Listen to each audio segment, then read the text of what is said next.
너희는 가서 이 땅에서 너희 하나님께 희생을 드리라. 모세가 가로되 그리함은 불가하나이다. 우리가 우리 하나님 여호와께 희생을 드리는 것은 애굽 사람의 미워하는 바이온즉 애굽 사람의 목전에서 희생을 드리면 그들이 그것을 미워하여 우리를 돌로 치지 아니하리이까. 우리가 사흘 길쯤 광야로 들어가서 우리 하나님 여호와께 희생을 드리되 우리에게 명하시는 대로 하려 하나이다. 바로와 로되 내가 너희를 보내리니 너희가 너희 하나님 여호와께 광야에서 희생을 드릴 것이나 너무 멀리는 가지 말라. 그런즉 너희는 나를 위하여 기도하라. 모세가 가로되 내가 왕을 떠나가서 여호와께 기도하리니 내일이면 바리떼가 바로와 바로의 신하와 바로의 백성을 떠나려니와 바로는 이 백성을 보내어 여호와께 희생을 드리는 일에 다시 거짓을 행치 마소서 하고 모세가 바로를 떠나 나와서 여호와께 기도하니 여호와께서 모세의 말대로 말씀을 그 신하와 그 백성에게서 몰수히 떠나게 하시니라. 그러나 바로가 이때에도 마음을 완강케 하여 백성을 보내지 아니하였더라. 아멘. 이 말씀은 오늘 우리에게 주시는 하나님의 말씀입니다. 할렐루야. 오늘도 예배를 통해서 우리 삶의 모든 것을 회복하시고 또 새롭게 하시는 하나님의 은혜의 임재가 예배하는 우리 10년 가운데 여러분의 삶과 가정에 교회에 함께하게 되시기를 주의 이름으로 축원합니다. 저희가 출애굽기 말씀을 통해서 아침마다 하나님 말씀을 나누고 있고 또 이렇게 주일마다 하나님의 말씀을 나누는데 구약의 이스라엘 백성들의 출애굽 이야기는 단지 구약 이스라엘 백성들의 이야기로 끝나는 것이 아니라 말세를 만난 오늘 우리 성도들에게 거울과 같이 하나님이 아주 중요한 교훈들을 우리에게 주시는 말씀인 줄로 믿습니다. 출애굽은 구약의 이야기고 이스라엘 백성의 이야기, 이것으로 끝나는 것이 아니라 오늘 우리가 살아가는 신앙생활의 모습을 그대로 보여주고 있는 예표와 같은 말씀인 걸 깨닫고 오늘도 우리가 이 구약의 출애굽 사건들 그리고 광야 이야기들을 통해서 오늘 우리의 신앙생활을 돌아보며 하나님께서 우리에게 주시는 음성을 듣는 귀한 시간들 되시기를 주의 이름으로 축복합니다. 이스라엘 백성이 애굽에 종살이 하다가 드디어 하나님의 시간대가 되어서 하나님은 그 백성들을 애굽에서 구원하여 예표와 같은 말씀인 것 시내산으로 인도하셔서 언약 백성 제사장 나라 삼으셔서 이제는 열방을 축복하는 하나님의 축복의 통로로 삼으시려는 하나님의 계획이 있습니다. 그리고 그들을 약속의 땅으로 인도하셔서 하나님의 복을 세상에 전하는 제사장 나라로 삼으시고자 하는 하나님의 계획이 시작이 되었어요. 그러한 하나님의 놀라운 은혜와 임재 그리고 하나님의 영광을 누리는 삶을 살기 위해서는 하나님의 백성들이 애굽을 떠나야 되는 것이에요. 그런데 이 바로는 이 하나님의 백성들을 잘 놓아주려 하지 않습니다. 어떻게 하든지 하나님의 백성들의 발목을 잡아서 애굽을 떠나지 못하게 하고 있는 모습을 볼 수 있다는 것이에요. 그래서 여러 가지 거짓말과 속임수로 바로는 이스라엘 백성들의 발목을 잡고 있어요. 오늘 우리가 읽은 이 본문의 말씀 안에도 바로가 하나님의 백성들을 보내지 아니하려고 여러 가지 속임수를 쓰고 있는 모습을 보게 된다는 것이에요. 이러한 바로의 거짓과 속임수가 오늘 이 시대 신앙생활한 우리에게도 동일하게 적용되고 있는 말씀인 것을 깨닫고 이 말씀을 통해서 우리에게 주시는 하나님의 음성을 듣는 귀한 시간이 되었으면 좋겠습니다. 바로는 하나님을 예배하겠다는 이스라엘 백성들, 하나님 앞에 희생 제사를 드리겠다는 이스라엘 백성들에게 좋다, 하나님 앞에 희생 제사를 드려라. 이 바로가 하나님이 내리시는 심판을 견디지 못하다가 드디어 항복을 한 거예요. 그러면 완전히 항복을 해야 되는데 하나님 앞에, 여러분 하나님 앞에 항복할 때는 완전히 항복해야 돼요. 근데 적당히 항복하면 안 돼요. 바로는 지금 항복을 하면서도 적당히 타협을 하려고 그러는 거예요. 좋다, 하나님 앞에 가서 제사를 드려라, 예배를 드려라. 그런데 하나님의 말씀하신 광야에 가서 예배하는 것이 아니라 애굽 여기서 제사를 드려라. 지금 이렇게 얘기하고 있는 거예요. 하나님의 백성들에게 예배에 관하여 타협하라고 지금 얘기하는 것이에요. 굳이 광야까지 가서 예배드릴 필요 있느냐? 예배드리는 게 목적이라면 여기서 예배를 드려라. 지금 그 얘기를 하고 있는 것이. 출애굽기 8장 25절 말씀을 우리가 좀 쉬운 현대인의 성경으로 한번 보겠습니다. 그러자 바로가 모세와 아론을 불러 좋다. 너희는 가서 너희 하나님께 희생 제물을 드려라. 그러나 광야로 나가지 말고 이 땅에서 드려야 한다 하고 말하였다. 네, 하나님의 백성들을 광야로 보내지 않습니다. 광야로 보낸다는 것은 신의 산에서 하나님을 예배하게 하나님은 정하셨는데 하나님이 정하신 곳이 아니라 이곳에서 예배를 드리라라고 지금 얘기를 하고 있는 것이에요. 이 바로의 제안에 대해서 모세는 27절에 단호하게 이것을 거절하고 있죠. 27절 말씀 볼까요? 우리가 사흘길쯤 광야로 들어가서 우리 하나님 여호와께 희생을 드리되 우리에게 명하시는 대로 하려 하나이다. 아멘. 그렇습니다. 하나님 앞에 드려지는 희생 제사는 하나님의 명하신 대로 되어져야 되는 것이에요. 그런데 어떤 사람들이 그렇게 생각할 수도 있어요. 이스라엘 백성들 중에 아니 우리가 하나님 앞에 제사를 마음대로 못 드렸는데 바로가 하나님 앞에 제사를 드리려고 허락한 것만 해도 얼마나 감지덕지냐. 그냥 우리가 그냥 바로가 하라는 대로 그냥 여기서 제사 드리면 안 됩니까? 라고 말하는 사람이 있을 수도 있어요. 그러나 예배는 그렇게 드려지는 것이 아니에요. 예배는 하나님이 받으시는 제사는 하나님이 명하신 대로 드려야 되는 것이에요. 그래서 모세는 단호하게 거절합니다. 그리고 거절하는 이유를 설명하는데 28절부터 나오는 말씀이 이스라엘 백성들이 애굽에서 제사를 드리면 희생 제사를 드리면 이 희생 제사를 드리는 것이 애굽 사람들의 눈에는 미워하는 것이 된다는 것이에요. 그래서 그들이 돌로 이 백성을 치려 하지 않겠냐는 것입니다. 이게 문화적 차이라고 생각할 수 있어요. 애굽 사람들은 짐승 이런 동물들을 신격화했습니다. 그래서 이 동물 짐승들을 죽이는 것을 허락하지 않았어요.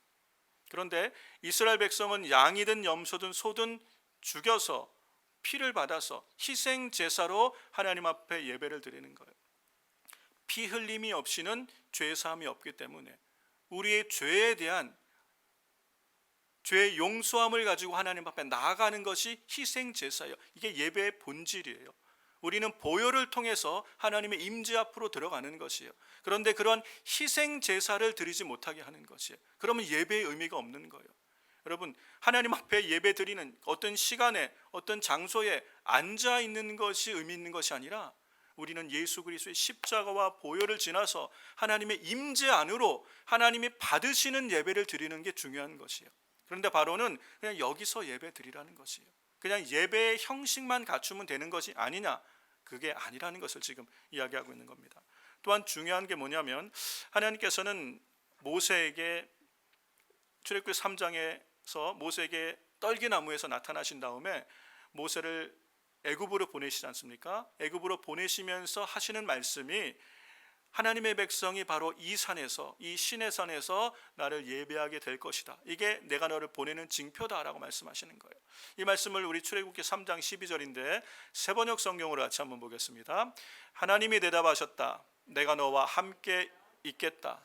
내가 이 백성을 이집트에서 이끌어낸 다음 너희가 이 산 위에서 하나님을 예배하게 될 때에 그것이 바로 내가 너를 보냈다는 징표가 될 것이다. 하나님은 모세에게 분명히 말씀하셨어요. 내 백성이 이 산에서 나를 예배하게 될 것이다.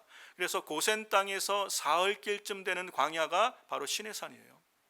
지금 광야로가 사흘길쯤 되는 곳에서 하나님께 예배를 드린다는 모세의 말은 신의 산에 가서 하나님 앞에 예배를 드리겠다는 지금 이 얘기를 하고 있는 거예요. 이것이 하나님이 모세에게 명하신 거예요. 모세에게 명하신 대로 하나님을 예배하겠다, 이 얘기를 하고 있는 것입니다. 그런데 바로는 이 본질을 속이는 거예요. 그냥 적당히 타협하라고 하는 거예요. 여러분, 지금도 마찬가지로 오늘 이 시대에도 사단 마귀는 끊임없이 성도들을 향하여 예배를 적당하게 타협하여 드리라고 얘기하고 있어요. 여러분, 애굽은 성경적으로 세상을 상징하는 거였고 바로는 마귀를 상징하는 것이에요. 지금도 사단 마귀는 예배 드리는 성도들에게 예배의 본질을 잊어버리게 만드는 것이에요. 그냥 예배의 형식을 갖추면 다 된다고 생각하는 것이에요. 그러나 우리의 예배의 본질은 십자가가 되어야 되는 거예요. 그렇죠. 예수 그리스도의 십자가의 공로를 힘입어 하나님의 보좌 앞에 나가는 새롭고 산 길을 예수님이 열어놓으신 거예요. 십자가를 지나지 않고 하나님의 임재 안으로 나갈 수가 없는 것이에요. 희생 제사가 없이는 하나님 앞에 하나님이 받으시는 예배가 있을 수 없는 거예요. 예수님의 십자가가 없는 예배는 하나님이 받으시는 예배가 아니라는 것을 기억해야 돼요. 그리고 우리 하나님이 말씀하신 것, 하나님은 신의 산에서 지금 예배를 받겠다고 말씀하신 거예요. 여러분, 지금도 사단 마귀는 여러 가지 상황과 환경 속에서 끊임없이 하나님의 백성들의 예배를 공격합니다. 타협하게 하는 것이에요. 여러분, 온라인 예배나 대면 예배나 이것이 옳고 저것이 옳다는 얘기를 지금 하는 것이 아니에요. 저는 한 번도 이것이 옳고 저것이 옳다고 얘기하는 것이 없어요. 우리의 관점이 뭐예요? 하나님이 받으시는 예배가 된다는 것이, 하나님 중심의 예배를 지금 드리고 있느냐는 것, 이게 중요한 것이에요. 작년 3월 이후에 저희가 온라인 예배와 대면 예배를 병행해서 드리고 있는데 우리 80 넘으신 집사님, 고집사님 가정이 작년 3월부터 해서 온라인 예배를 드리셨어요. 이분은 한 번도 빠짐없이 같은 시간에 같은 장소에서 예배를 드리셨어요. 우리 박 집사님이 박광호 집사님이 일부 예배를 드리시고 주보를 가지고 가셔서 주보를 전해드리면 그분은 똑같은 자리에 그 네 분이 앉으셔서 80이 넘으신 네 분이 똑같은 자리에 앉으셔서 항상 한 번도 빠짐없이 예배를 잘 드리셨어요. 그분들은 그곳에서 하나님 앞에 전심으로 하나님을 예배한 것이에요. 여러분, 어디냐의 문제를 지금 얘기하고 있는 것이 아니에요. 우리의 예배가 하나님 중심의 예배를 드리고 있느냐, 우리 주님께서 우리 예배를, 나의 예배를 기쁘게 받으시는 예배를 지금 내가 드리고 있느냐, 이것을 얘기하고 있는 것이에요. 그런데 실제적으로 우리가 경험적으로 느끼는 것이 온라인으로 예배를 드리는 것이 하나님 앞에 우리가 하나님이 기쁘게 내 예배를 받으시는 예배를 드리기가 훨씬 어렵다는 것을 우리는 많이 경험하고 있습니다. 그렇죠. 저희가 신앙생활 때 보면 제가 어렸을 때 보면 뒤에서 안내하시는 권사님들, 우리 집사님들이 앞으로 가서 앉아, 앞으로 가라 그렇게 많이 그랬어요. 왜 자꾸 앞으로 가라 그러나, 창피하게. 그런데요, 맨 뒤에 앉아 있다가 중간쯤 나오면 또 달라요. 중간쯤 앉아 있다가 앞으로 나오면 또 달라요. 그게 자리의 문제를 의미하는 것이 아니라 우리 내면의 헌신의 마음 문제를 얘기하는 것이에요. 하나님 앞에 우리의 마음을 헌신하면 하나님께로 가까이 가고 싶어지는 것이에요. 그것은 하나님이 받으시는 예배의 중심을 지금 얘기하고 있는 거예요. 하나님 앞에 내 마음의 중심을 드리고 하나님께 내 삶의 헌신을 드리면 하나님께로 가까이 가고 싶은 것이 마땅한 것이 우리가 경험할 수 있다는 것이에요. 우리는 끊임없이 예배에 관하여 우리를 속이고 또 우리로 타협하게 만드는 그 모든 상황들을 분별할 수 있어야 돼요. 그리고 하나님이 받으시는, 우리 주님이 내 예배를 기쁘게 받으시는 그 예배를 지금 내가 하나님 앞에 드리고 있는지를 우리 스스로를 돌아볼 수 있는 은혜가 있게 되시기를 주의 이름으로 축원합니다. 사랑하는 성도 여러분, 이 예배라는 것, 희생 제사라는 것은요, 출애굽의 핵심이었어요. 내가 이 백성을 나를 위해 지었나니 나의 찬송을 부르게 하려 함이라. 하나님이 이스라엘 백성을 애굽에서 구원하여 내시고자 하는 목적 중에 하나가 예배 받으시는, 친백성 삼으셔서, 언약 백성 삼으셔서 그들을 통하여 하나님을 온전히 예배하는 백성, 제사장 나라를 삼으시기 원하시는 거예요. 하나님은 우리 예배 받으시기를 기뻐하시는 줄로 믿습니다. 그래서 예배가 우리의 정체성이에요. 이 말은 예배가 무너지면 우리 삶의 감사가 사라져요. 경험적으로 느낄 수가 있는 거예요. 우리 삶의 예배가 흐트러지면 은혜가 무너져요. 삶의 은혜가 없어져요. 그래서 예배가 안 되면, 내 예배가 하나님 앞에 드려지는, 하나님이 받으시는 예배가 되지 않으면, 좀 쉬운 말로 예배가 성공하지 않으면 내 삶의 감사와 기쁨과 평강이 사라져요. 참 희한해요. 하나님과의 관계가 무너지면, 이 하나님과의 관계의 핵심이 예배인데, 예배가 무너지면 삶의 많은 부분에서 평강을 잃어버린 이유가 여기 있는 것이에요. 그래서 예배가 회복이 돼야 돼요. 우리는 우리 삶의 경제가 무너지고 관계가 깨어지고 상황이 어려워진 환경을 주목하지만 그 뿌리가 뭐냐, 그 본질이 뭐냐는 거예요. 하나님을 향한 예배가 무너지기 때문에 그래요. 예배가 하나님 앞에 신령과 진정으로 나의 온 삶으로 하나님 앞에 나아가는 그 예배가 회복되면 삶의 환경들은 회복되게 돼 있는 것이에요.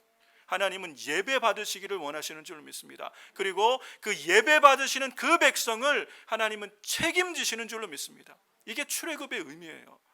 우리가 그렇게 애굽에서 나와서 우리가 십자가로 구속함을 받아서 예수 그리스도로 말미암아 하나님의 친백성 되어서 이제는 그분을 예배하며 그분과의 관계 속에서 평강을 누리면 이웃과의 모든 관계도 주께서 평강으로 인도하시는 줄로 믿습니다. 그러므로 이 예배가 회복되는, 이 예배의 감격을 누리는 우리 순전한 교회 성도님들 다 되시기를 주의 이름으로 축원합니다. 바로가 이것을 속이는 거예요. 그래서 하나님 앞에 예배는 드리되 제사는 드리지만 여기서 드려라. 두 번째, 이 바로가 타협안으로 제시하는 게 뭐냐면, 좋다, 그러면 할 수 없이 광야에서 예배를 꼭 드려야 된다면 그래, 광야에서 예배를 드려라. 그런데 너무 멀리 가지는 마라라고 얘기합니다. 28절 말씀 같이 한번 보겠습니다. 바로가 가로되 내가 너희를 보내리니 너희가 너희 하나님 여호와께 광야에서 희생을 드릴 것이나 너무 멀리는 가지 말라. 그런즉 너희는 나를 위하여 기도하라. 너무 멀리는 가지 말라라는 이 얘기가 무슨 의미예요? 갔다가 언제든지 돌아올 수 있을 만한 거리로 가라는 얘기예요. 바로는 이 출애굽의 의미를 알 수가 없죠. 출애굽은 하나님의 백성을 애굽에서 완전히 건져내시는 거예요. 그런데 바로는 어떻게 하든 이 이스라엘 백성들을 애굽에서 나가지 못하게 하기 위해서 발목을 끝까지 잡으려고 하는 거예요. 광야로 가는 것까지는 좋다. 그런데 언제든지 돌아올 수 있도록 너무 멀리 가지는 말라라는 거예요. 그래서 출애굽기 10장에 보면 계속해서 바로가 거짓말을 하며 번복을 하니까 재앙이 계속됩니다. 그럴 때 바로가 하는 얘기는 좋다. 그러면 어른들만 가고 아이들은 남겨두고 가라. 발목을 잡고 있는 거죠. 이것도 안 되니까 좋아. 그러면 사람들은 다 가라. 그러나 너희 가축은 놓고 가라. 우리 삶의 터전은 내려놓고 사람만 살짝 갔다 와서 다시 돌아. 이 얘기예요. 어떻게 하든 이 애굽에서 나가지 못하게 발목을 잡으려고 자꾸 미련을 남기려고 하나님의 백성들을 속이고 있는 것을 볼 수 있다는 것이. 여러분, 이게 이 세상이 하나님의 백성들로 예배를 속이는 것이에요. 여러분, 출애굽이라는 것은 하나님을 향한 완전한 헌신을 의미하는 것이에요. 애굽에서 떠나서 하나님이 지시하는 땅으로 가는 것이요, 결단이며 헌신인 것이에요. 그래서 하나님은 이 백성으로 홍해를 지나가게 하시는 거예요. 홍해를 지나가게. 사도 바울이 고린도전서 10장에서 이런 말씀을 했습니다. 이스라엘 백성들이 홍해를 지나는 것, 홍해를 지나는 게 하나님 앞에서 세례를 받는 것이라고 얘기하죠. 같이 읽어볼까요? 형제들아, 너희가 알지 못하기를 내가 원치 아니하노니 우리 조상들이 다 구름 아래에 있고 바다 가운데로 지나며 모세에게 속하여 다 구름과 바다에서 세례를 받고. 이스라엘 백성이 애굽을 나와서 홍해를 건너간 것이 마치 이 바다 아래서 세례를 받는 것, 침례를 받는 것과 같다고 말하는 거예요. 하나님을 향한 완전한 헌신과 결단, 거듭남의 고백과 같다는 것을 얘기하고 있는 것이. 여러분, 이게 하나님의 백성은 애굽을 떠나야 되는 것이, 그리고 홍해를 건너며 하나님 앞에 헌신되어지는 삶이 되어져야 되는 것이에요. 이게 출애굽의 목적이고 출애굽의 의미예요. 그런데 너무 멀리는 가지 마라. 다시 언제든지 이 세상으로 애굽으로 돌아올 수 있게끔 자꾸 속이는 것을 볼 수 있다는 것이에요. 사랑하는 성도 여러분, 오늘날 우리의 원수 마귀도 끊임없이 성도들을 속입니다. 예배뿐만 아니라 모든 삶에서 적당히 하라고 타협하는 것이, 이게 삶의 모든 것, 신앙생활을 적당히 하라는 것이에요. 너무 멀리 가지 마라. 이 의미는 적당히 하라는 것을 얘기하는 것이에요. 신앙생활도 적당히 하고 예배도 적당히 드려야 된다는 거예요. 여러분, 그런 얘기 들어보신 적 없어요? 야, 너무 교회 너무 열심히 가지 마. 적당히 해야 돼. 너무 신앙생활 열심히 하지 마. 열심히 해봤자 상처받아. 뭐 이런 얘기하고, 그렇죠? 뭐 너무 목사님하고 친하게 지내지 마. 나중에 가까이 가면 상처받아 뭐 이런 얘기도 하고 여러분 그게 우리가 속고 있는 것이에요. 신앙생활은요 적당히 하는 게 아니에요. 신앙생활이라는 것 자체가 하나님 앞에 올인 하는 거예요. 우리는 no turning back, 옛사람으로 돌아가서는 안 되는 삶이 신앙생활인 거예요. 근데 자꾸 사단 마귀는 자꾸 세상으로 돌아가게끔, 세상을 기웃거리게끔, 하나님을 섬기면서도 세상에도 한 발 두고 하나님과 세상을 겸하여 섬기게끔 속이는 것, 이게 너무 멀리 가지 말라는 바로의 속임수예요. 이게 마귀 사단이 우리를 지금도 속이고 있는 거예요. 언제든지 여차하면 세상으로 다시 돌아갈 준비 되게끔 만드는 것. 여러분 믿음의 삶이라는 것은요 이미 홍해를 건너면 결단되어진 삶이에요. 우리는 더 이상 세상을 향하여 뒤돌아보지 않고 믿음의 주님, 온전케 하시는 예수 그리스도 바라보고 우리에게 소망으로 주신 약속의 땅 하나님 나라를 바라보며 믿음의 걸음을 가는 것, 이게 신앙생활인 줄을 믿습니다. 더 이상 뒤돌아보는 것은 없다는 것이에요.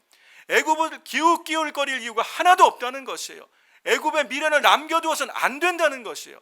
완전히 떠나야 되는 것이고 홍해를 지나야 되는 것이고 신의 산에 머물며 언약 백성으로 인침을 받아야 되는 거예요. 그럴 때 하나님이 우리를 인도하시는 거예요. 사랑하는 성도 여러분, 사람들이요 애굽 떠나면 큰일 날 거라고 생각해요. 아니 애굽 떠나가지고 이 광야에서 어떻게 살아가나. 여러분 애굽을 떠나야 하나님의 손이 하나님의 백성과 함께하는 거예요.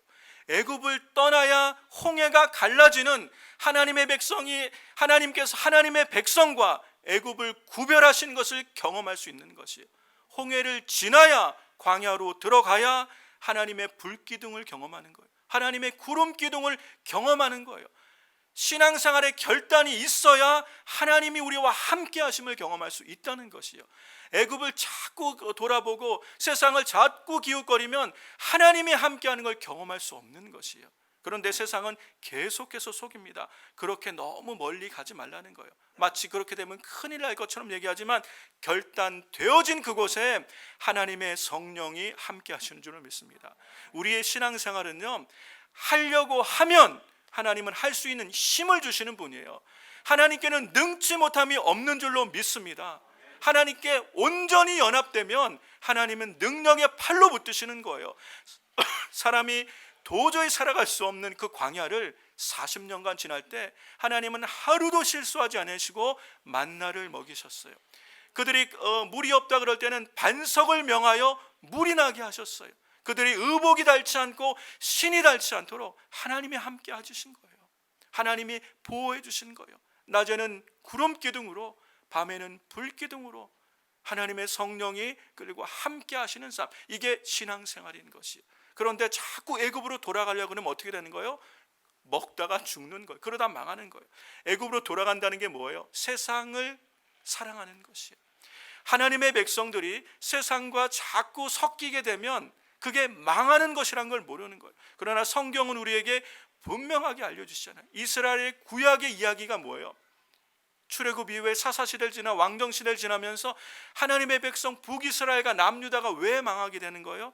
자꾸 세상을 기웃거리는 거예요. 한쪽 발은 하나님을 섬기는 것 같은데 한쪽 발은 세상 가운데 두는 거예요.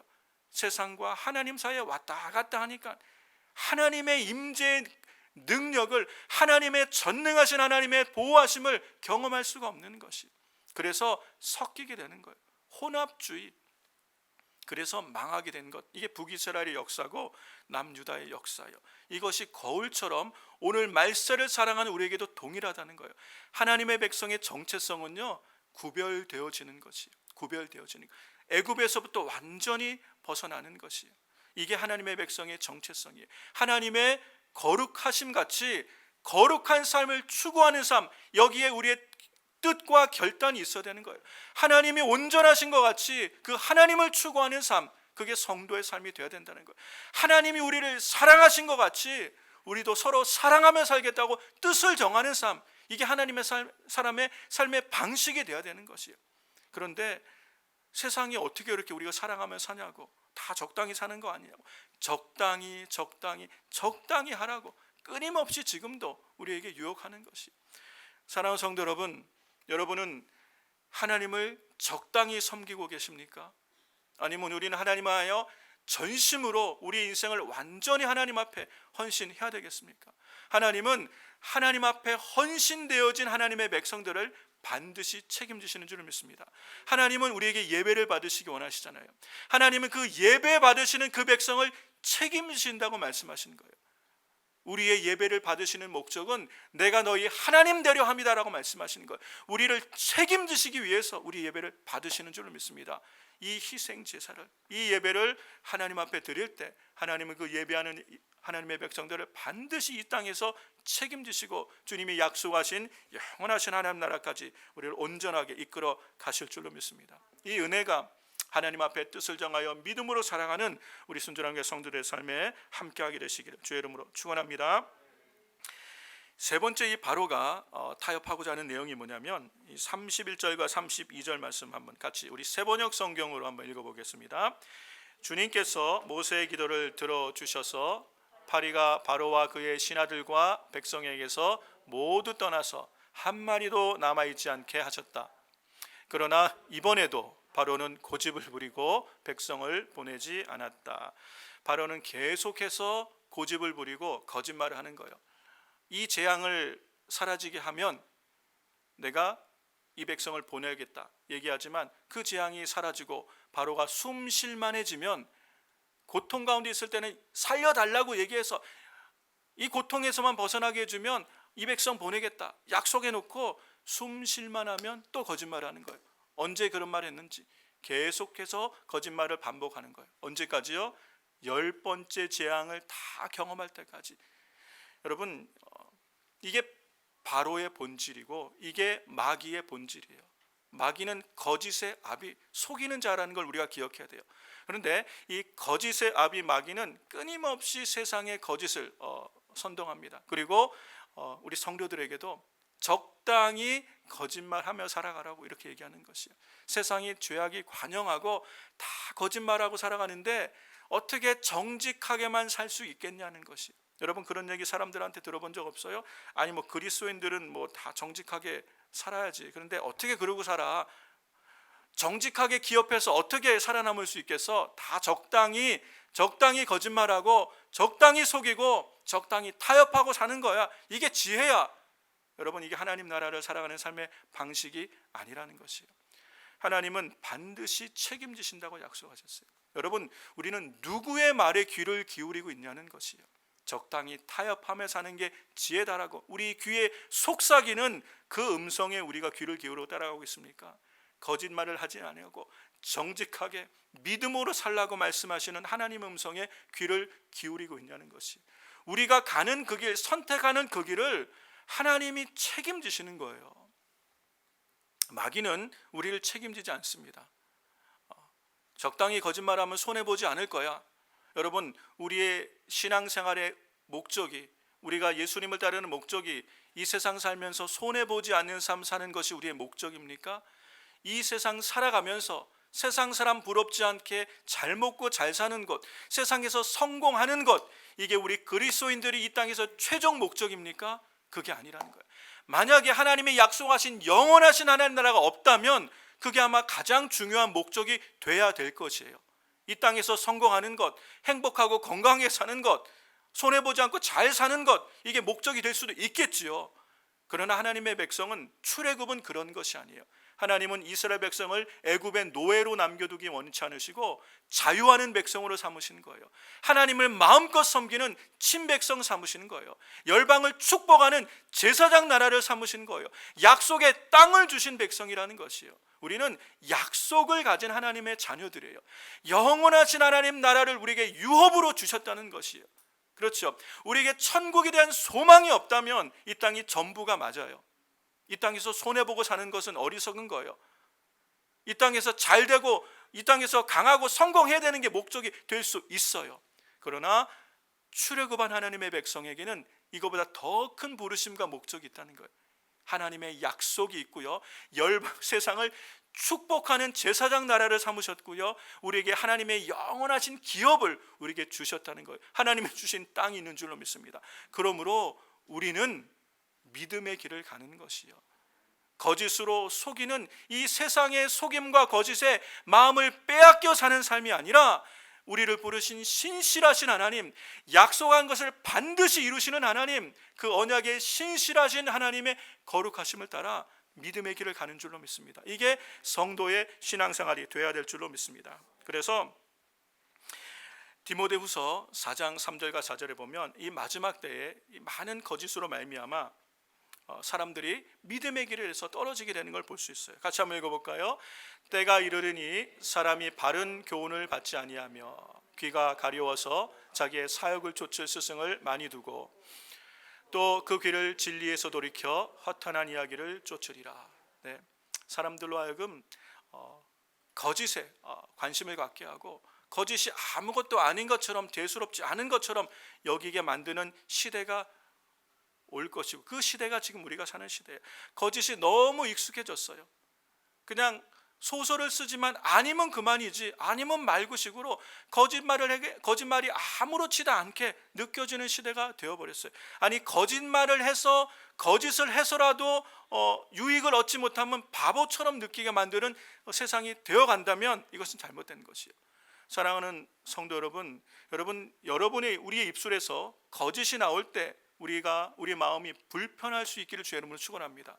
거짓이 불편해야 돼요. 불의를 행하는 게 못 견딜도록 불편해야 돼요. 내가 모르는 사이에 불현듯 거짓말을 말했으면 이게 견딜 수 없이 내 마음에 부담이 돼야 돼요. 여러분, 부담이 돼야 돼요. 거짓에 익숙해져서는 안 된다는 것이에요. 그런데 세상은 거짓에 익숙해지라고 얘기해요. 거짓말을 해도 아무런 양심이나 마음에 꺼리낌이 없고 거짓이 자연스럽다면 우리는 누구에게 속한 것이겠습니까?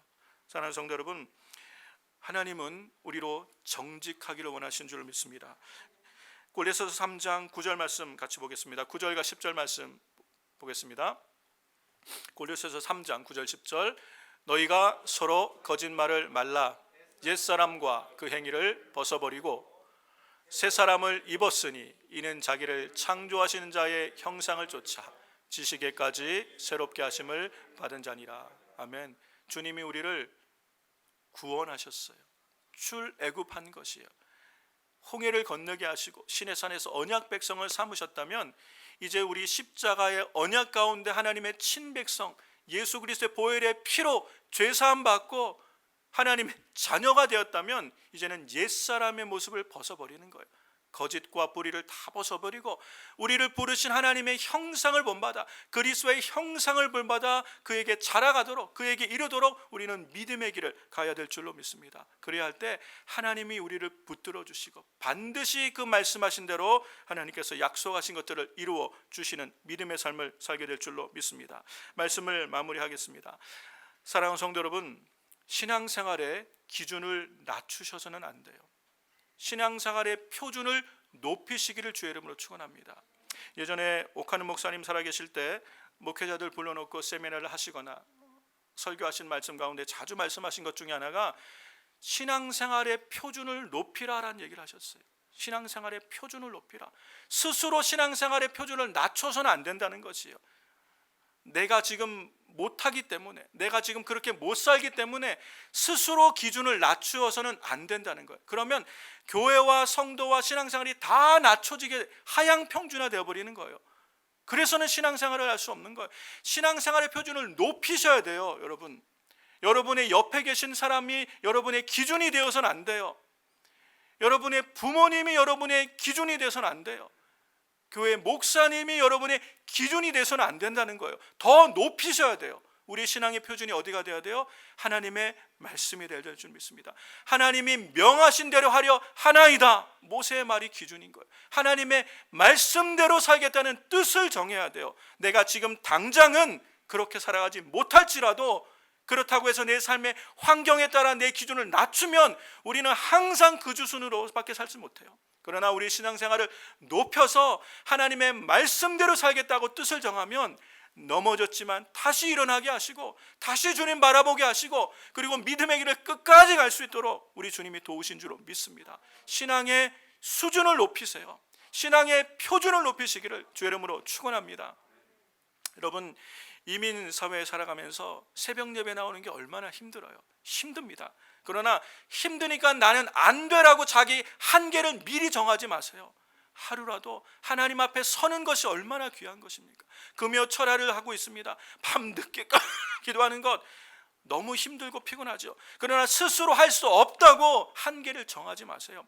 하나님 앞에 하려고 하면 우리 하나님은 할 수 있는 힘을 주시는 능력의 하나님이신 줄 믿습니다. 우리의 마음의 지경을 스스로 정하시면 안 돼요. 하나님 앞에 하나님의 말씀에 기준을 따라 하고자 하면, 믿음의 수준을 높이면 하나님 우리를 이끌어서 끌어서 그 수준으로 인도하여 주실 줄로 믿습니다.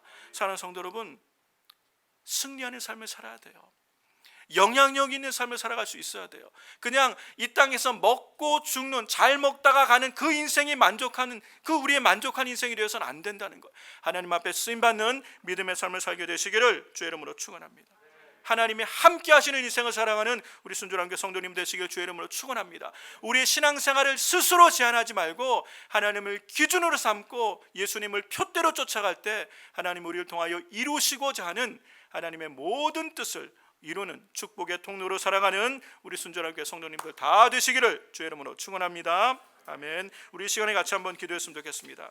하나님, 우리가 나도 모르는 사이에 원수 사난 마귀가 우리에게 거짓과 속임수로 우리의 신앙의 수준을 낮추려 하며 우리의 한계와 환경에 적당하게 타협하며 적당하게 신앙생활을 하라고 우리를 유혹하는 이 사단 마귀의 모든 유혹이 이 시대에 얼마나 많은지 모르겠습니다. 하나님, 그러나 우리 사랑하는 성도들, 성령께서 우리의 마음의 눈을 밝혀주셔서 하나님의 말씀이 우리 인생의 기준이 되어질 때에 영적으로 분별할 수 있는 지혜를 주셔서 우리의 신앙의 수준이 어디에 있어야 되며 하나님의 말씀을 기준으로 삼고 하나님 중심의 삶, 예배 중심의 삶, 교회 중심의 삶을 살아갈 수 있는 하나님께로 더 가까이 나가는, 그래서 하나님께 온전히 헌신되며 붙들리며 쓰임받는 생애를 살고 싶습니다. 하나님, 우리의 생애를 그렇게 인도하여 주십시오. 나의 마음을 지키시고 생활을 지키시고 삶을 그렇게 이끌어 주십시오. 우리 가정과 우리 자녀들을 주님 그렇게 인도하여 주시고 우리 순종함께 온 성도들이 그렇게 하나님께 온전히 연합되어져서 하나님이 이 땅을 향하여 하나님의 선한 일을 이루실 때 하나님 앞에 의의 도구로 쓰임받는 인생들, 복 있는 인생들로 축복의 통로를 쓰임받도록 주님 함께 해달라고 우리 같이 한번 주의 이름 부르고 함께 통성으로 기도하겠습니다.